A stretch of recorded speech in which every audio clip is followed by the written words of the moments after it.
Salve, salve, jogadores! Sejam bem-vindos ao Cozinha Offline, um canal de Magic the Gathering voltado ao jogador casual. Eu sou o Vinícius Zorin e você está assistindo mais um Deck Tech de Commander. Hoje eu tenho o prazer de trazer para vocês outro General de Commander 2017, isso mesmo, a coleção desse ano, que lançou recentemente aí, né? Então a galera ainda está conhecendo os novos cards, os novos comandantes, as novas mecânicas.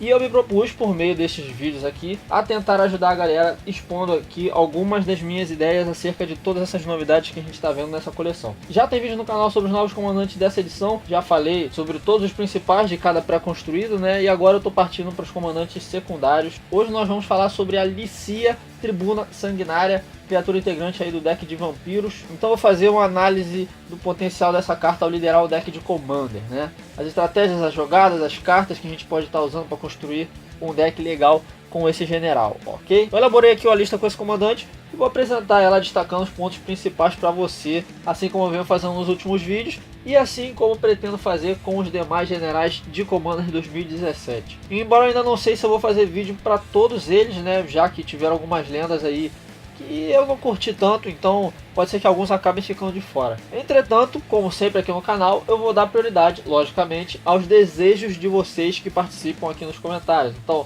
se você gosta das deck techs aqui do Cozinha Offline e gostaria que algum general em específico tenha seu próprio vídeo, deixe seu pedido registrado aqui embaixo que o Sorin, como sempre, fará o possível para atender, beleza? Bom, chegou a hora então da gente bater continência aí ao nosso general de hoje, porque ela é sanguinária, então não é bom deixá-la esperando muito. Licia, Tribuna Sanguinária, é uma criatura lendária vampiro soldado 4/4 que custa 8 fucking manas. Ela custa 1 a menos para ser conjurada para cada 1 ponto de vida que você tenha ganhado neste turno. Ela tem iniciativa e vínculo com a vida. E tem uma habilidade ativada que você paga 5 pontos de vida e coloca 3 marcadores +1/+1 nela. Sendo que você só pode ativar essa habilidade no seu turno e apenas uma vez por turno. Eu confesso que ela foi uma carta que à primeira vista não me chamou muita atenção por eu não ter visto muito diferencial nela, né? Eu achei a Licia uma carta muito simplória, acho que essa é a definição certa. Assim, é um bicho grande e nada mais do que isso, né? É uma criatura que eu dificilmente usaria no deck, a não ser por uma razão bem específica que eu sequer consigo imaginar. Porém, mais tarde, refletindo um pouco mais sobre essa carta, eu cheguei à conclusão que ela poderia sim gerar um deck legal se servisse como comandante. Afinal de contas, ela tem um conjunto de habilidades aí que dá a ela uma boa combinação de resiliência com poder ofensivo, né? E eu vou explicar para vocês agora o porquê de eu pensar assim. Vamos começar então a analisar os detalhes acerca desse comandante para que a gente possa extrair o máximo de qualidade dela e construir um deck bacana. Primeiramente, a gente precisa saber em que chão nós vamos pisar quando pensamos em Licia como general. Na minha opinião, a principal razão para que se escolha ela para liderar um deck, né, é o fato dela, em essência, ser um comandante agressivo. Apesar dela ser uma criatura pesada em relação ao seu poder, o próprio custo de mana dela é facilmente reduzível, né, de modo que não seja difícil, no final das contas, você pagar aí um total de 3 manas ou 4, 5, na pior das hipóteses, para castar um comandante que já tem um corpo razoável e que ainda pode ficar mais forte por conta própria. Você teoricamente não precisa de nada além da própria Licia para melhorar a qualidade da carta, né? Então a gente já vê vantagem aí. Você tem uma habilidade dela que você precisa pagar pontos de vida para deixá-la mais forte. Ao mesmo tempo, você tem uma criatura com lifelink que vai converter todo o dano que ela causa em pontos de vida para você. Então temos aí uma engine bem autossuficiente que teoricamente sempre vai deixar um saldo positivo para você, né? Que você paga 5 pontos de vida para ganhar 7 depois. Além disso, essa habilidade de redução de custo dela, que é a principal característica desse comandante para mim, também confere a ela uma certa resiliência. Geralmente quando a gente se refere à resiliência no Commander, a gente pensa logo em alguma habilidade que confira proteção, né? Tipo um Hexproof ou Indestrutível, ou quem sabe uma regeneração. Mas nesse caso aqui, ela vem mais da capacidade de você poder conjurar a Licia facilmente. Isso independente até de quantas vezes ela já tiver ido para a zona de comando, né? Nesse sentido, ela é muito parecida com alguns outros generais conhecidos como Carador ou Adereve, por exemplo. Isso te permite fazer algumas jogadas onde você possa facilmente descartar a Licia, usando ela, por exemplo, como bucha para algum motor de sacrifício. Além, é claro, de ter alguma preocupação a menos quando castar ela, né? Porque o drawback de você sempre ter que pagar mais mana para castar o comandante vai ter menos impacto no seu jogo. Isso considerando, é claro, que você tenha sempre formas eficientes de ganhar uma boa quantidade de vida. Aliás, essa é outra característica bem importante desse comandante, né? é óbvio que a temática principal desse deck girará em torno de você ganhar vida. Justamente porque você precisa disso, tanto para reduzir o custo do comandante, quanto para poder usar com segurança a habilidade de buffar dela. Esse arquétipo de deck de life gain, né, já é bem difundido no comando, então é bem fácil a gente montar uma estratégia eficiente para esse tipo de jogo, como a gente vai ver mais para frente quando a gente começar a vislumbrar as próprias cartas. Agora, no meio de todas essas vantagens que a gente está vendo aí, né, nós temos um problema sério também, que é o fato da Alicia não ter evasão. Ela tem iniciativa, que até pode ser considerada aí como uma evasão, né, porque um oponente pode ficar receoso de bloquear se souber que vai ser o único que vai perder criatura. Mas na maioria dos casos, quando tem um comandante realmente forte batendo, o mais provável é que ele de fato bloqueie, custe o que custar. Então essa é uma deficiência que a Alicia, na posição de um comandante focado em combate, tem. A gente precisa consertar isso se quiser conectar os ataques dos oponentes com eficiência e buscar aí uma vitória através do dano de comandante. E para isso eu vou adotar aqui uma temática também focada em auras e equipamentos, que é o conhecido deck Voltron. Eu vou usar esse recurso para melhorar a qualidade de combate do meu comandante e tornar ela uma ameaça bem maior do que naturalmente ela seria. Cartas que não só dão evasão, mas que também aumentam o poder ou aprimorem de alguma forma o potencial de dano da Alicia vão ter um lugar nesse deck, que nós vamos começar a ver agora. Começando aqui com o overview da estrutura desse deck, a fórmula que eu utilizei para alocar os 99 slots foi a seguinte: 36 terrenos que geram mana, 8 cartas de aceleração de mana, para ajudar aí a consertar a curva e baixar as criaturas mais fortes mais rápido, 8 cartas de compra para dar um refresh de recursos aí no decorrer do jogo, 11 remoções, sendo 8 delas pontuais e 3 delas globais, 3 cartas de recursão para me ajudar a reaver recursos que já foram usados, 6 criaturas de impacto, né, que são as famosas bombas, criaturas aí que vão ajudar o deck a impulsionar, né, a nossa estratégia mais agressiva aí e vencer através principalmente da porrada. 16 cartas focadas para ganho de vida, né, então vocês podem ver que realmente eu dediquei bastante espaço aí para esse tipo de carta, né? Que eu realmente dependo disso. E 11 cartas de pump, que seriam aqui no caso os encantamentos e os artefatos aí que eu vou usar para melhorar a capacidade de dano do comandante, ok? Somando todos esses pacotes aí eu tenho 99 cartas, com mais o meu comandante 100, então temos aí já um deck com a Alicia. E eu vou começar a passar por cada um desses pacotes agora para vocês. Eu não vou explicar exatamente o que cada carta faz, né? Vou apenas explicar brevemente quais motivos me fizeram escolher tal carta e etc e tal, para que vocês possam aí entender a temática e o funcionamento desse deck.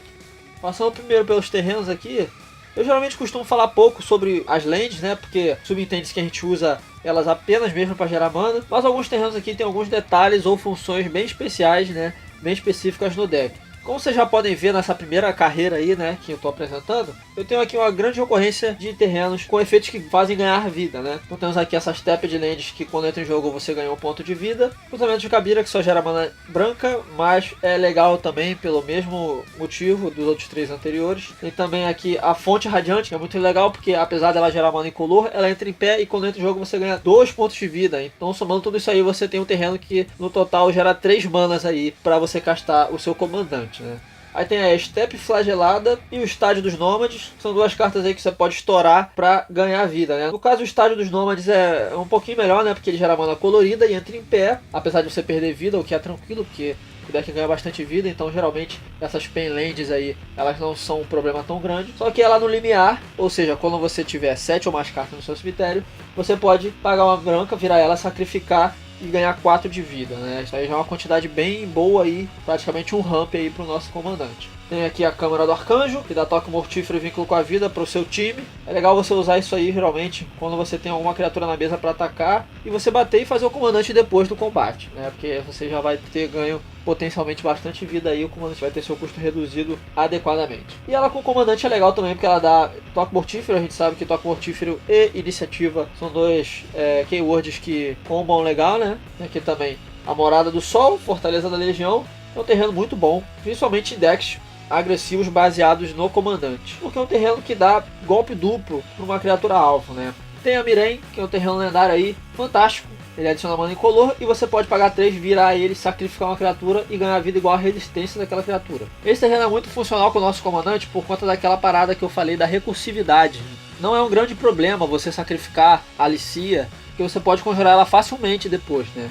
Então a jogada que, apesar de não necessariamente ser recorrente, mas que você pode fazer, é você sacrificar a Alicia, ganhar alguns pontos de vida aí e depois conjurá-la de novo facilmente, graças a essa vida que você acabou de ganhar. E o interessante é que nessa brincadeira de você ficar jogando a Alicia toda hora pra zona de comando, né, você pode fazer ela entrar muito mais poderosa depois com o Palácio de Opala, que é o outro terreno que a gente tem aí. Ele vai fazer seu comandante entrar em jogo com uma quantidade cada vez maior de marcadores, dependendo de quantas vezes ela já foi pra zona de comando, né. E a passagem do Ladino, que ajuda aí naquela questão da evasão, né, que o nosso comandante não tem, vai ajudar aí a alcançar os pontos de vida dos nossos oponentes mais facilmente. Para fechar o pacote de terrenos aí, a gente tem o Pântano de Bojuca, um rate de cemitério aí básico, e com isso a gente já pode finalizar os terrenos, não tem mais muito o que falar aqui, então vamos prosseguir. Temos aqui as cartas de aceleração de mana, e também em sua maioria não tem muito o que dizer, né? Temos aqui algumas estampas. E tem aqui o Talismã Imaculado, que é bastante legal. Ele adiciona uma mana e você ganha um ponto de vida. Então, para conjurar nosso comandante, nós temos aqui um artefato de 3 manas que vira e gera 2 manas, né? No final das contas. E aí as próximas 2 cartas que a gente tem aqui no pacote já vão servir para eu introduzir uma outra tática que a gente vai usar aqui nesse deck. Tem o Fragmento de Criptólito, que entra em jogo virado e vira para gerar uma mana de qualquer cor à sua reserva de mana, e cada jogador perde um ponto de vida. Nesse deck aqui, assim como eu vou ter cartas que se beneficiam de efeitos de ganho de vida, né, eu vou ter outras que também tiram proveito de situações onde os oponentes perdem vida, como é o caso da próxima aí, que é o Neheb, o Eterno. Como eu disse, o deck ele vai ser agressivo, né? Então essa carta aí, teoricamente, ela tem um potencial absurdo de gerar mana, de acelerar o seu jogo. Então essas 2 cartas aí já servem para vocês se inteirarem aí no pouco mais que vem pela frente. Chegando agora nas cartas de compra, temos aqui 8 peças, né? Também não temos muito o que mencionar sobre a maioria delas. Temos aqui efeitos de draw que fazem, na maioria dos casos, você perder vida, né? Que é uma característica muito comum das cartas de compra pretas.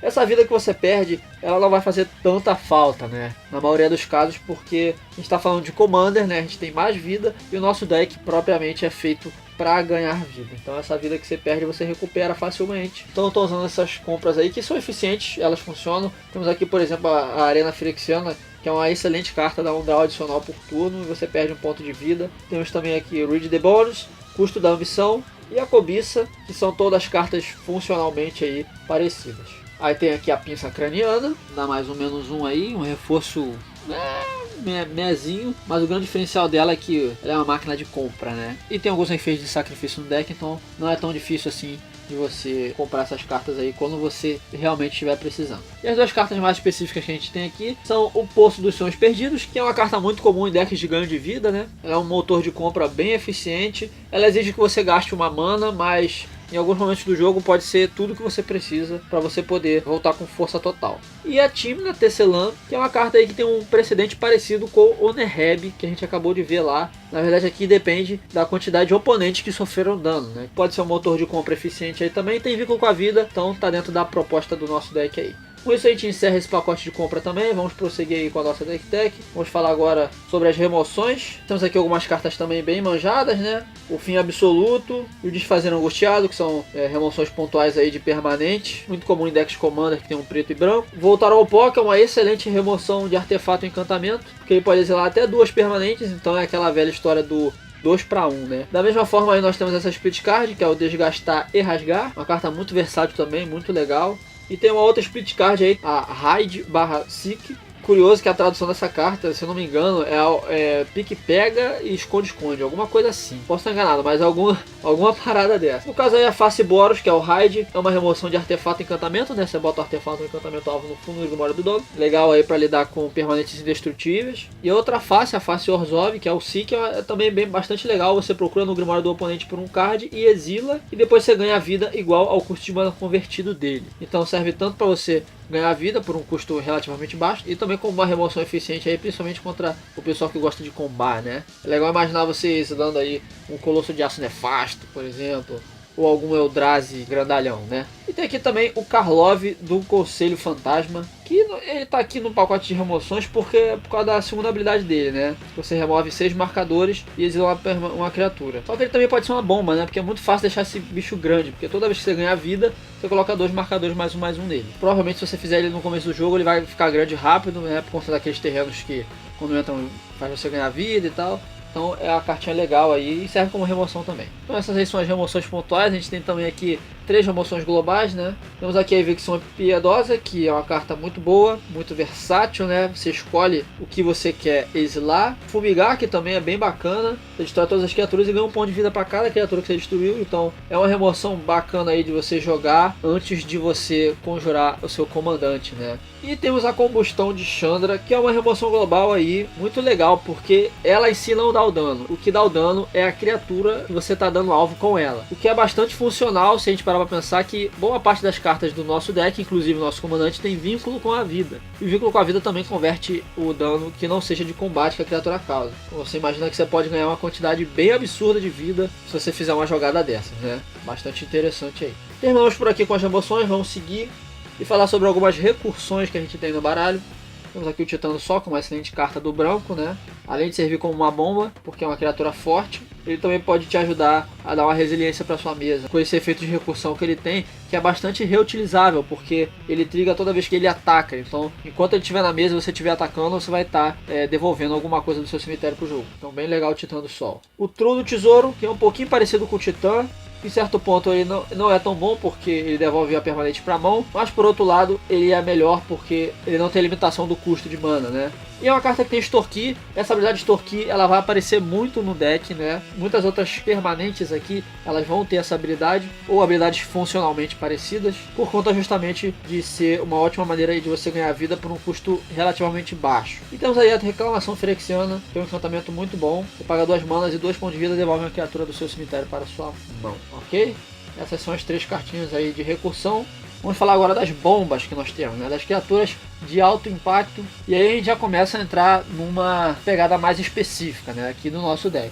Nós temos aqui a Divindade do Orgulho e o Barão Sangrento de Viscopa, que são 2 criaturas funcionalmente bem parecidas, né? Ambas têm vínculo com a vida, alguma habilidade de evasão e são criaturas fortes que podem ficar ainda mais fortes se você tiver uma boa quantidade de vida, né? Então são cartas aí que vão ajudar você a causar bastante dano e também a aumentar o recurso da sua vida, que é importantíssimo para o nosso deck e para a nossa estratégia. Temos aqui o Soberano Felidar, que além de também ser uma boa fonte de pontos de vida, já que ele tem vínculo com a vida, também é uma condição de vitória, né?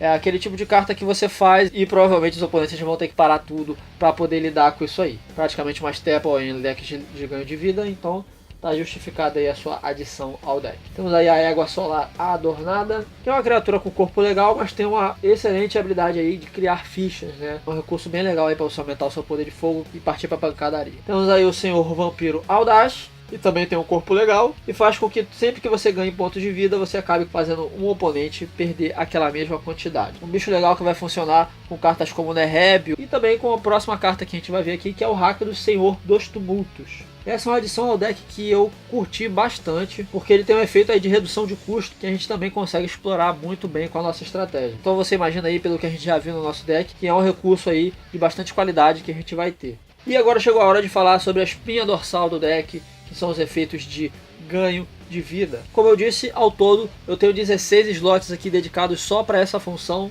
É bastante coisa, então vamos lá. Dentro desse mesmo pacote aqui eu tenho algumas cartas específicas que servem para que você ganhe uma quantidade maior de pontos de vida numa tacada só. Como é o caso, por exemplo, aqui do Guia da Imortalidade. Ele faz você duplicar os seus pontos de vida, então você já imagina aí que é uma quantidade bem grande.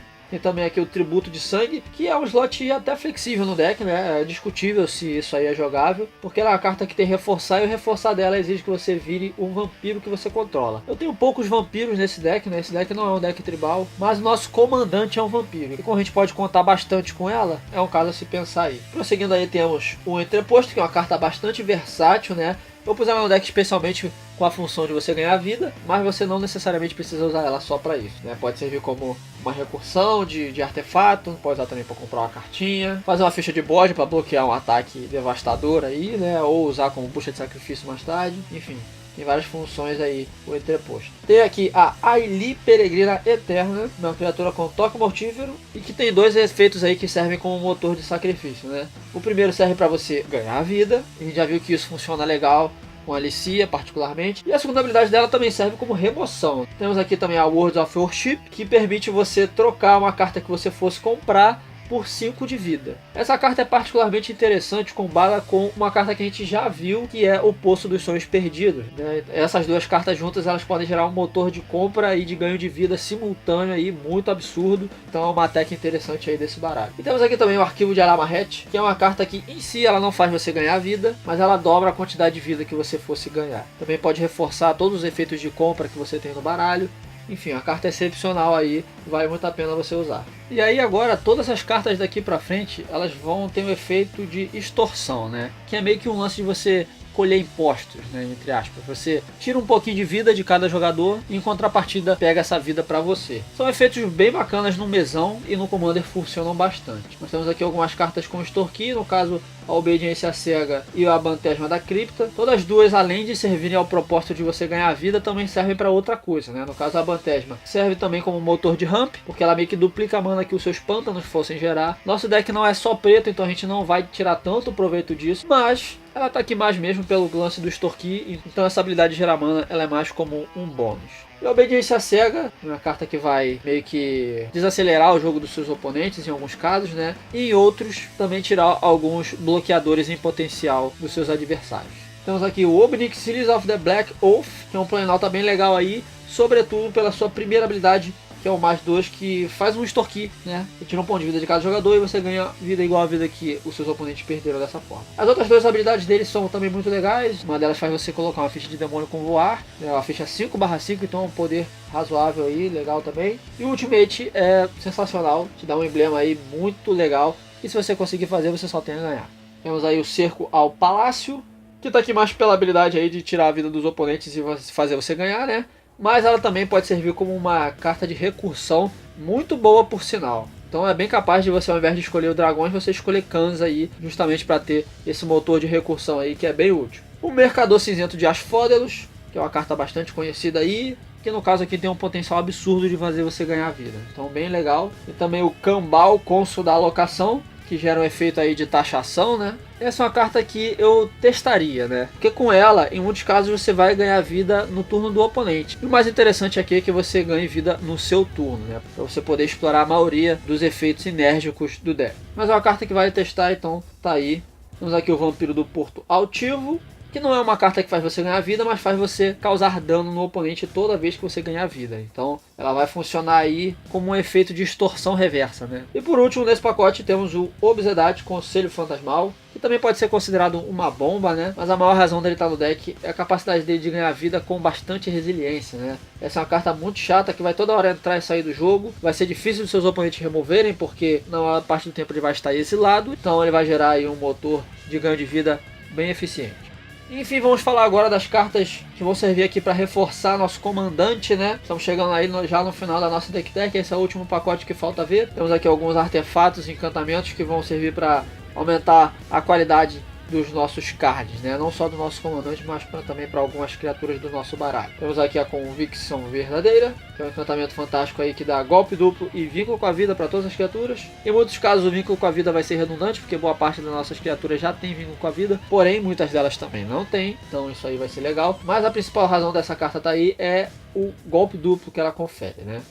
Temos o Forjador do Sol, que é um equipamento fantástico, que serve aí como um tutor de respostas úteis. E além disso é uma carta que dá mais 4 de poder para uma criatura. Isso é bastante coisa, se você for pensar em colocar numa criatura aí de alto impacto como o nosso comandante, ok? Martelo de Batalha dos Loxodontes, que dá atropelar e mais 3/0. Também dá vínculo com a vida, então se você colocar em alguma criatura que não seja seu comandante, você vai estar ganhando também. Temos as Grevas Faiscantes e a Bota do Pés Ligeiros, que são cartas que vão proteger nossas criaturas mais fortes, né? E principalmente dar ímpeto para elas. Porque a gente sabe que ímpeto no deck focado em porrada é uma habilidade muito interessante, né? É muito legal que muitas vezes você consiga fazer seu comandante já pronto para bater. Então faz todo sentido ter essas botas no deck. Temos aqui também o Manto Celestial, que é um encantamento um pouco pesado. Ele dá mais 3/3 para criatura encantada. Só que é uma carta que sozinha faz você ganhar vida absurdamente, cara. Então é um slot que eu acredito que pelo menos vale a pena testar, né? Temos aqui a Lâmina do Herói, que é um equipamento que está aqui principalmente para servir como reforço para o nosso comandante, né? Já que com ele na mesa, a Alicia ela já entra com um bônus aí de mais 3 de poder e mais 2 de resistência. Aí temos aqui duas cartas funcionalmente parecidas, que são o Berço da Vitalidade e o Elo com o Sol. O Elo com o Sol é uma aura muito bacana, que faz com que toda vez que você ganhe pontos de vida, você coloque aquela mesma quantidade de marcadores +1/+1 na criatura encantada. O Berço da Vitalidade faz basicamente a mesma coisa, mas você tem que pagar 2 e dar alvo numa criatura qualquer. Já dá para perceber que com essas duas cartas a gente consegue dar um buff absurdo em alguma criatura de qualidade que a gente tenha, né? Então são cartas que jogam com certeza. Temos aqui a Madre das Runas, que é uma carta bastante conhecida, muito boa, muito funcional, joga em muitos decks, e aqui vai servir para você proteger uma criatura importante ou dar evasão para ela. E o Amuleto Bolos, que é uma carta muito versátil, muito boa, em decks focados em criaturas é muito interessante, porque ela pode proteger a sua mesa de uma remoção global, né? E em outro caso você também pode usar ela como trick de combate, dando golpe duplo aí para uma criatura que você tem.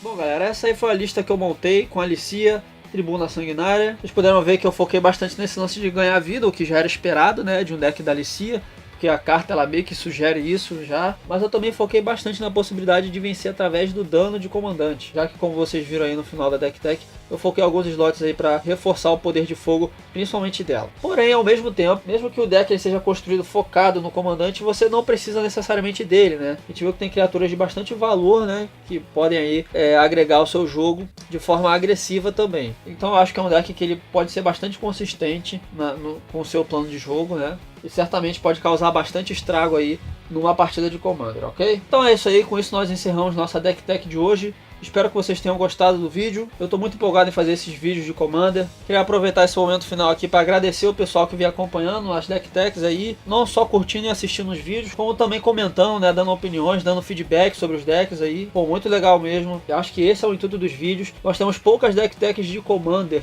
em português, né? Estamos esforçando aí para contribuir um pouco com a comunidade do Commander brasileira. E conto com a contribuição de vocês aqui nos comentários, dando opinião, dizendo o que vocês acharam do deck, o que acharam das minhas escolhas, criticando, falando mal, falando bem, enfim. Pode falar o que quiser, só deixa a sua opinião aqui nos comentários. Não deixe de dar like no vídeo também, porque isso ajuda muito na divulgação dele. E é claro, se você ainda não é inscrito, não esqueça também de se inscrever no canal para não perder nenhum dos próximos vídeos, ok? E com isso eu vou ficando por aqui e até o próximo vídeo, pessoal. Valeu!